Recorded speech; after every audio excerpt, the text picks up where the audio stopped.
ঢাকা বিশ্ববিদ্যালয় কেন্দ্রীয় ছাত্র সংসদ নির্বাচনে ১৯ জন সাধারণ সম্পাদক বা জিএস পদে প্রার্থী হয়েছেন। এদের মধ্যে অদ্ভুত এক ইশতেহার ঘোষণা করে আলোচনায় এসেছেন মোহাম্মদ আশিকুর রহমান। তিনি তার ইশতেহারে উল্লেখ করেছেন, ডাকসুতে দাঁড়াইছে সবাই, কিন্তু বসে আছে একজনই।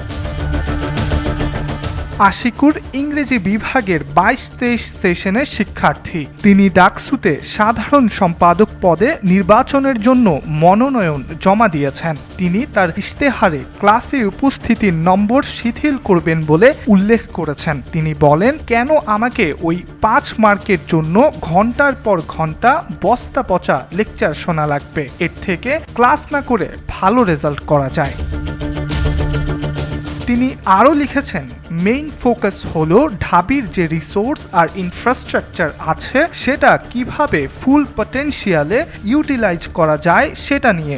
মেয়েদের যাতায়াত, নিরাপত্তা, বিশেষ করে আবাসন সমস্যার জন্য ক্যাম্পাসে হল নির্মাণ অথবা কর্মচারীদের যে কোনো একটি ভবন হোস্টেলে রূপান্তরের বিষয়ে কাজ করব। এছাড়াও ক্যাম্পাস যেন বহিরাগত জনসমাবেশের পার্কিং স্লট আর মূত্র বিসর্জনের জায়গা না হয়ে যায়। একাডেমিক এরিয়ায় সব মিটিং মিছিল, শব্দ দূষণ বন্ধ আর সর্বোচ্চ রাজুতে করার এখতিয়ার সেটাও প্রশাসনের অনুমতি সাপেক্ষে করা হবে। তাকে কেন ভোট দেবেন তার যুক্তি হিসেবে তিনি উল্লেখ করেছেন, তার আর্থিক সততা, কোনো নারী কেলেঙ্কারি নেই, কোরাম নেই ও স্ট্র্যাটেজিক দক্ষতা ইত্যাদি। তিনি উল্লেখ করেছেন, আমি পেশাদার রাজনীতিবিদ নই, এজন্যই আমি একজন নেতার পরিবর্তে একজন রাজনৈতিক আমলা হিসাবে কাজ করতে চাই। ডাকসু জিএস এর কাজও মোটা দাগে এমনই।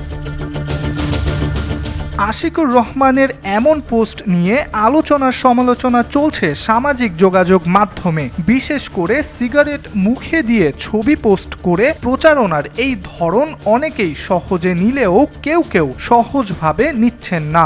অনেকেই এটিকে উদ্ধত আচরণ বলেও উল্লেখ করেছেন। তবে সাধারণ নেটিজেনরা আশিকুরকে জানিয়েছেন স্বাগত। অনেকেই চাইছেন আশিকুরের মতো ছেলে যেন জেতে। ইব্রাহিম হোসেন, আজকাল।